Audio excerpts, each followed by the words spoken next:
Je vais vous... Attends, je vais te donner comment on appelle les références directes. On est fatigué. Oui, oui. Attends.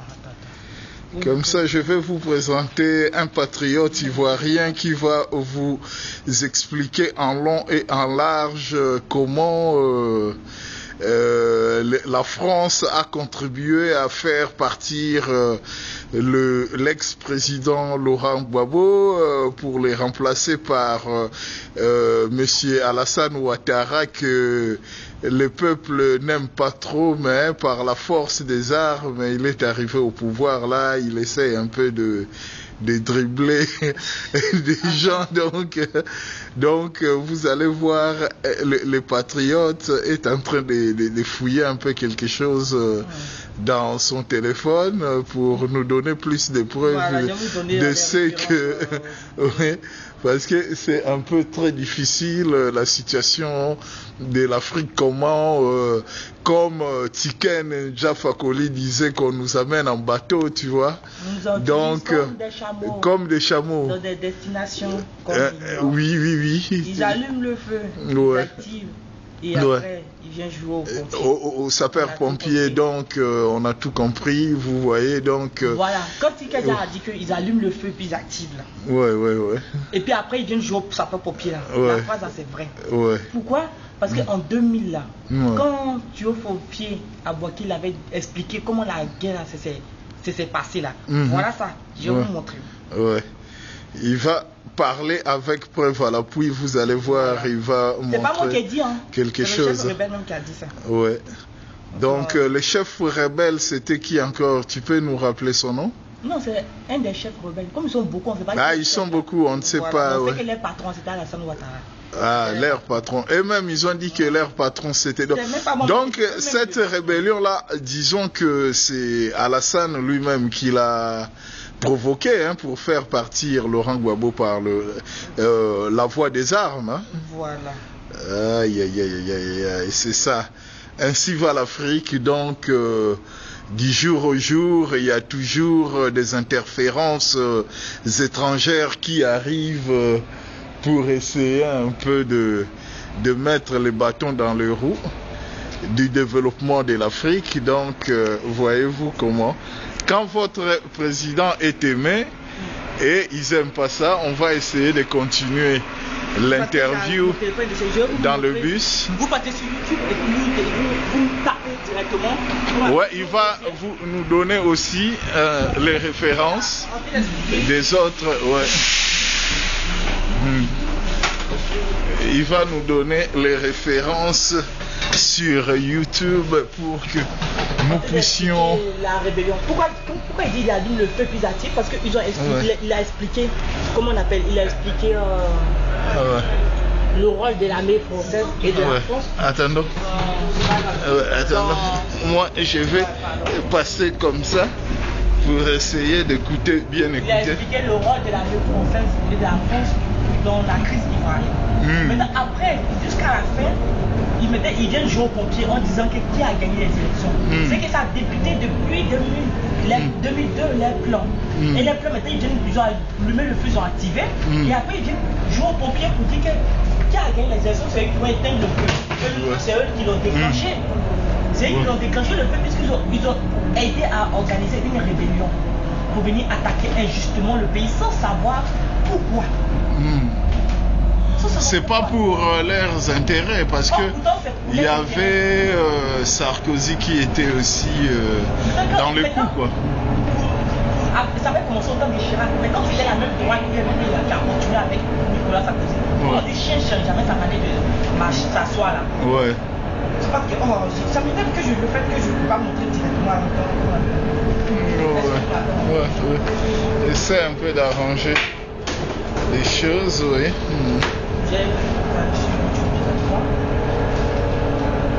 Donc notre ami, c'était quoi déjà ton prénom? C'est Aye.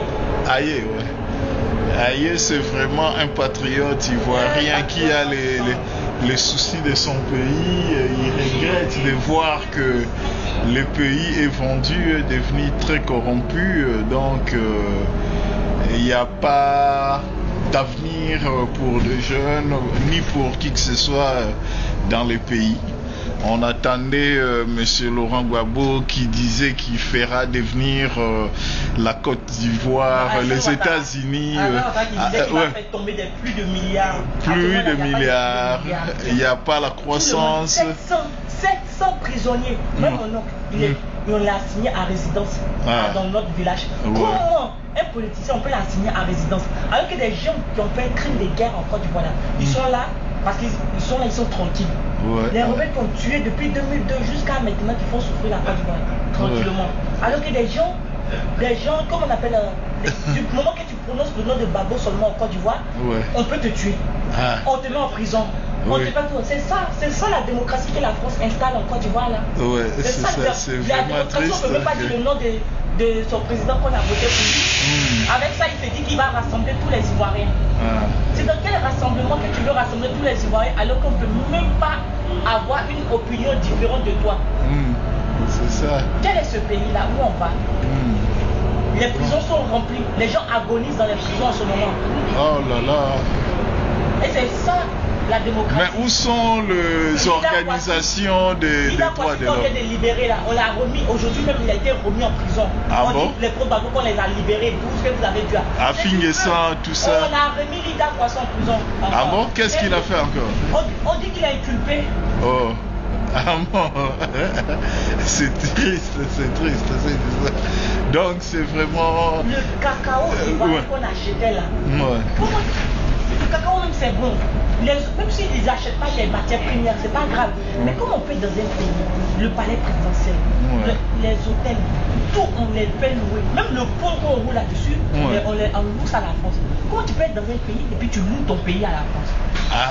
Tu es chez toi, c'est ça. Imagine aujourd'hui, comment on appelle? On a Bondy ici.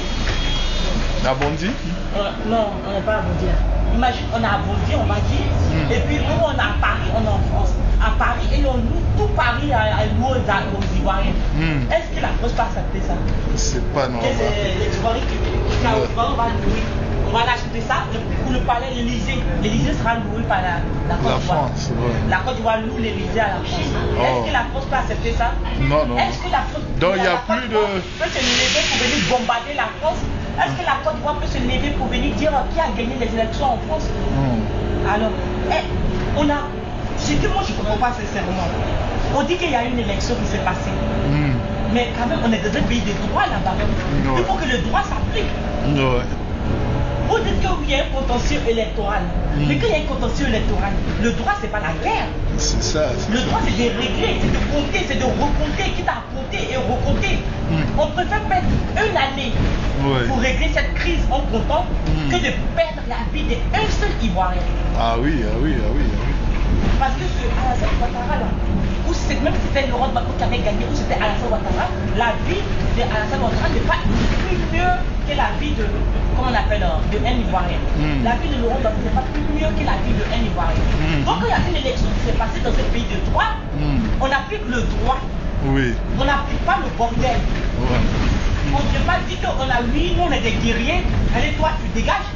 Comment Nicolas Sarkozy, il est vraiment culotté. Parce que pourquoi? Comment une élection se passe en Côte d'Ivoire et lui donne un utile atome au président de la République? Il dit tu as 48 heures pour quitter le poste que toi et ta femme vous occupez.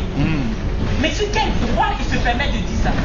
Ah ouais, parce que il disait que... Il se permet de dire ça. Sur quel droit il y a une élection qui se passe et l'ambassadeur des États-Unis et l'ambassadeur de France prend le mec qui, après que son forfait est passé, dit que tiens, viens chez Alassane et puis déclare les élections, déclare les résultats devant France 24. Et puis la vie est belle. C'est nous la France qui dirigeons.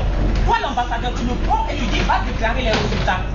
C'est se foutre de la gueule des Ivoiriens. C'est ça. Ça veut dire que vous les Ivoiriens, on peut venir, on va vous tuer, on va vous combattre, on fait une élection, on s'en fout de vous, on s'en fout de ce que vous allez penser. Et lui, on lui donne on dit toi, qui a gagné? Toi, c'est bon, le compte est fait, le jeu est réglé, on a parié, on a tout décidé, on a les tout a été décidé, tranquille. Ouais, mais il y a aussi les Africains qui se laissent faire aussi. C'est parce que les Africains se laissent faire aussi. Encore que nos États sont très riches. Et comme nos États sont très riches et que nous on n'a pas compris, que eux ils ont compris, du coup voilà ce qui se passe. Ah, bon, voilà, c'est ça. En mettant des sous-préfets là-bas, c'est comme aux Antilles. Un département français. Ouais. Comme ça, on peut aller piller tranquillement. On peut aller ramasser. On peut aller installer des grandes entreprises. On prend les taxes de là-bas. On prend l'uranium tranquille moins cher. On dit on le vend et on est devenu commerçant d'uranium. Or, il n'y avait pas un uranium à Paris. Voilà ce qui se passe. Oui, ouais, mais c'est ça. Depuis que l'autre Alassane Ouattara est passé au pouvoir, est-ce qu'il y a quelque chose qui a changé? Il y a quelque chose. Les gens, c'est pas on dit, allez-y en Côte d'Ivoire, vous allez vérifier. Le pays n'est pas comme, il dit qu'il allait être plus pire comme autant d'ouvriers, ce sera le folklore, ce sera tout, les gens vont venir en Côte d'Ivoire, ce sera les plus de milliards qui vont tomber. Actuellement, ce sont des pluies de souffrance qui tombent. Voilà, ce sont des pluies de souffrance. Papa, déjà arrivé. Ah, t'es arrivé. Hein? Bon, notre ami est arrivé comme ça. Ouais. Comme ça, on s'arrête là pour aujourd'hui.